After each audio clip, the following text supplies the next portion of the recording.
Hi Pisces, this is Morgan with Compass Rose Astrology, and today we're going to be talking through your Tarot and Astro chat of February 2023. And first we're going to go through the transits that you might be experiencing some symbolism or feelings or just some overall events in your life that will apply to these transits. And we will use the cards to see which ones might be strongest for you this month, because they sure have a lot going on, as always, right? And yeah, so, and just so you know, these readings, I do make them for specifically rising signs, but they can apply to your sun, moon, or if you have a stellium in Pisces, this could also apply to you. But if this doesn't resonate completely, it doesn't hurt to look at some of the other videos that would be for your sun or moon sign. And the reason being is that sometimes other parts of your chart are activated in a certain year, depending on how old you are, what your planetary placements are, because certain years are kind of like more activated, right? Or certain parts of your chart are activated depending on the year. And yeah, so feel free to watch some of the other videos. They might have a little more information or have something that might resonate more with you. And just to start off, Pisces, I am so happy for you personally because you have this amazing conjunction that's happening in your first house, and I really think that's going to be super fun for you. We have Venus and Neptune going conjunct in the middle of February, and it's actually going to be happening on the exact same day that Saturn and the Sun go conjunct. And I think, so having Venus, which is exalted in Pisces, this is your home sign. This is really indicative of having a really sweet sense of love and compassion and empathy and devotion. And I really do think it's more towards yourself.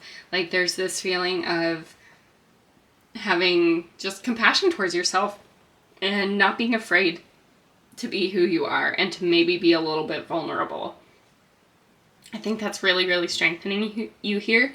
And I think with Saturn and the Sun both being a little kind of stoic and more reserved, as we know Saturn to be, and having that in your 12th house, it's going to kind of temper that really devoted, really gushing kind of love that this transit will create, and instead it kind of tempers it into a more manageable kind of feeling and more realistic feeling. And I think that's beautiful.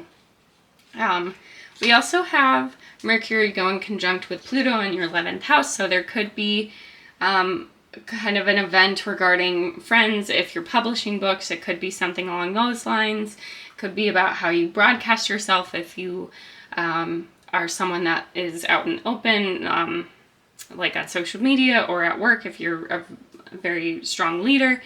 That could be activated as well.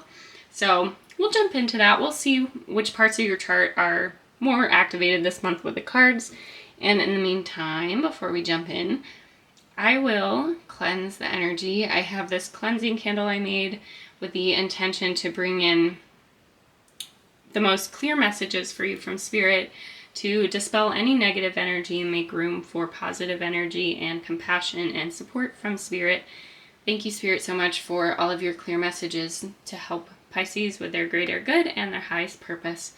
And thank you so much, Spirit. Wonderful. Okay. All right, let's get into it.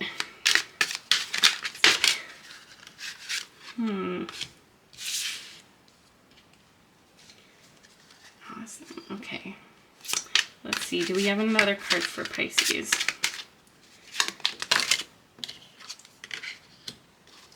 Fascinating. Okay. Okay, so we have at the bottom, I think you're being ruled right now by the High Priestess. So there's this really strong mental energy, and I do think this is more of kind of a, just based off of these cards, there's a bit of a spiritual quest here. So whether or not you have a spiritual practice, I think this is going to be speaking a bit to that, especially starting out with a High Priestess. She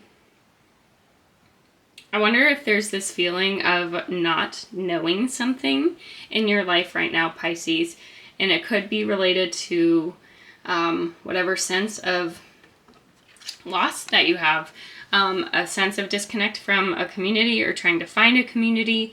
You're not alone. We do have these 2 cups here for you, and the 5 of Cups. You can see that 3 of them are not filled and not upright, but 2 of them,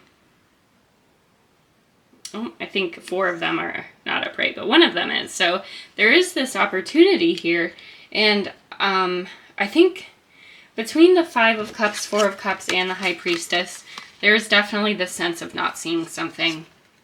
You can see that both with the 5 of Cups and the 4 of Cups, they're not noticing these other cups on their card. They're only focusing on the 2 or the 1 that they have. And the High Priestess, traditionally in the card, she's blocking what's behind her. And what's behind her, usually, we don't really know in this deck, is the Pool that's in the Moon and the Star cards. So there's really this sense of blockage here that maybe you haven't been able to tap into your inner knowing and your intuition. And you've really been feeling kind of left out in the dust here.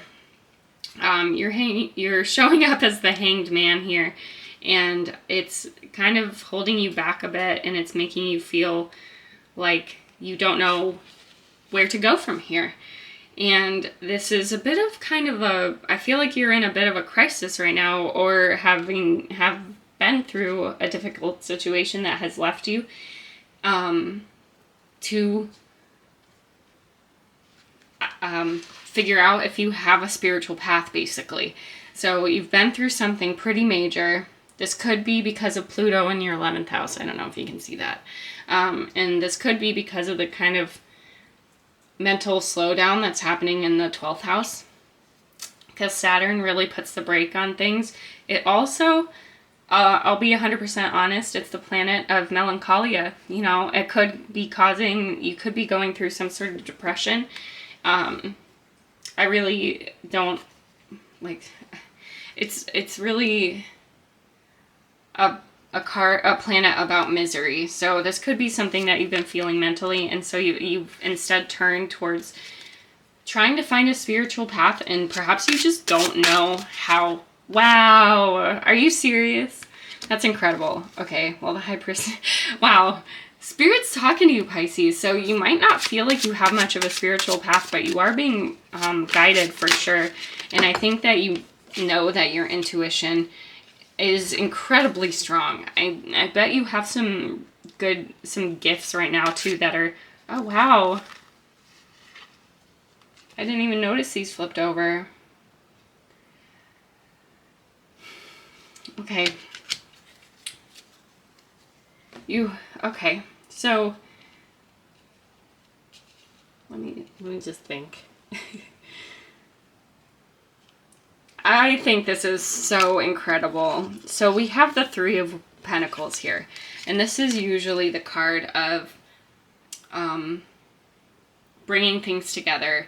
It's the card of collaboration, but what I'm thinking is what's being collaborated on here, the 3 energies that are driving you, are these 3 major arcana cards. So we have the High Priestess, the Hermit, and the Devil. And I think that basically when you go within, as you have been doing, trying to find some sort of spiritual path, it just awakens a lot more than you expected. It doesn't feel comfortable, honestly. I really think that you're, when you go within, and you have been, and I think you're trying to as well. Maybe meditation hasn't been so easy for you, Pisces, but it's something that, like, you are doing, you know, like, whether or not, like, the spiritual kind of path that you're looking for, you are doing it, no matter how uncomfortable it feels. But it's also bringing up some things that you weren't anticipating focusing on. And it could be these feelings of being alone, or being kind of without anything. Like there's this feeling of lack and aloneness and just not knowing how to build out of what you have, because you don't feel like you have a lot. So like, and that's really, it kind of hurts me to say, like maybe you feel like you aren't worth much, or that you don't have many skills. So like, how could you go out there and build yourself a better life? Or how can you have a good spiritual set when you have never had one in the past, or when the ones in the past never really worked out for you? I really think that these cards are telling you that it's okay. You'll face these parts of you that you weren't really anticipating facing. This could be like just bad habits. It could be really bad thinking patterns. That's honestly what I get with the Devil and Saturn in the 12th. There's just these really stuck beliefs that you might have about yourself that aren't true and aren't based in reality, but they're keeping you down a little bit and making you doubt yourself. Let's see, what can Pisces do to turn this around? Love it. Okay. How can Pisces turn this around? Love it. Okay. Oh my gosh. Love it. Oh my gosh. This is so many major arcanas, Pisces. I love that Spirit is really, really, really guiding you. And they're telling you that you're on the right path. You're completely doing the right thing. It's hard right now. Sometimes you have to realize that some of these thought patterns, some of these things that you believe or that you have gone through are the ones that are holding you back, not you. You have complete capacity, and we follow with 3 more major arcana, which is huge, Pisces. You are coming up on a really incredibly transforming part of your life. And I think once you get through this kind of difficult transit, and I think, so the sun's going to be leaving Aquarius. Let's see, it's going to be around the 20th of February. And Saturn's also going to be leaving Aquarius in the next few months. I'm sorry I don't remember the date right off the top of my head, but this isn't going to last forever. I promise you this isn't going to last forever. Not only because of the planets, but also because you are truly embracing yourself here.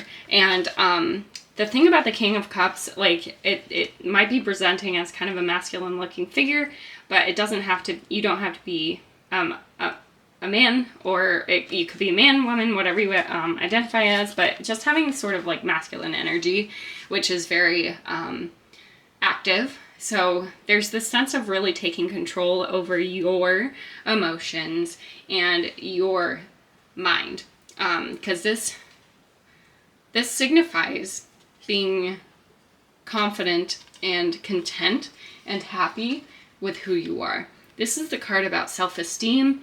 It's about emotional... Okay, Pisces, sorry, my camera just shut off. But basically what I was saying is that the King of Cups is very strong in his self-esteem and his compassion towards himself, and he knows what the right path is for him and how to be strong within his own being. And I think that this is absolutely indicating that you're going through a really transformational process for you here. But then you find complete and utter, not just happiness, but like sense of self as well in what you do. And I think it's all because of how you handle yourself at this moment. We have the Judgment card at the end, is what you put out, you get back in. So this might be a really, really difficult time for you in your life right now, in figuring out who you are. But then you also come out as the Empress, which is incredibly passionate and helpful and just creative, and maybe this strange kind of mental path and experience that you're on right now, this kind of adventure, is allowing you to really step into your own and kind of possibly even guide people, and be helpful and be a source of light and inspiration to others. So I'm just going to finish up with a quick oracle card for you. Let's see. Interesting. So we do get 2 cards for you. We have distorted desire and intention. I think I'm going to read for you from the intention card, because I think that's the one that meant to come out. Distorted desire. I think this is just, I'll read a part of it for you as well. I'll read parts of both, because I think they might both help you. So distorted desire says conscious desire rarely satisfies the unconscious need driving it. Knowing the difference between needs and wants is key to navigating what is at the root of desire. It helps us to distinguish what is a self-sabotaging compulsion or mirage from what is a genuinely life-enhancing aspiration to be realistically pursued. When what we think we want is not what we need or long for at a core level, the realization of such desires potentially results in something nightmarish rather than dream fulfillment. In worst-case scenarios, this can have us running for our lives. Whether or not we consciously recognize a delusion for what it is, an untruth can never satisfy our needs. Illusions have no sustenance or substance, and therefore cannot satiate the burning desire that mistakenly drives us to attain them in the first place. Nonetheless, at the origin of every distorted desire is an invaluable lesson for us to learn about ourselves. And then for 31, intention, it says, lacking personal direction begets confusion, and life is a pawn to someone else's game of chess. Betrayal, heartbreak, and bewilderment follow the choices we allow others to make for us or that we make for ourselves without clarity, deliberation, and conscious intention toward what we most value. When we prioritize what is of greatest meaning and significance to us with conviction and integrity, we successfully cultivate an internal state of abundant positivity, worthiness, and standards that our external lives eventually mirror back to us. This card signifies a time to clarify your priorities that uncover your core values. Any choices clashing with these priorities, whether conscious or not, are where you give your power away. They are instances where someone or something is in control. Unless you can reframe it to work according to that beautiful vision you have for your life, the featured guardian supports you in getting out of the situation or dynamic and reclaiming your power and autonomy. To know and own your values, your plan, and your non-negotiables is essential. It honors the pure source in both yourself and others to consistently act with transparency regarding your objectives. Pisces, I think that's absolutely beautiful, and I don't think I could have, I think these clarified this message in a very concise way and provides some guidance here. And I would love to hear from you if any of these transits or if these cards resonate for you, if you have any sort of stories that might kind of mingle with the messages that came through. And I am so happy to have done this reading for you. I'd love to chat with you more about it, and I look forward to talking to you in the next video. Bye.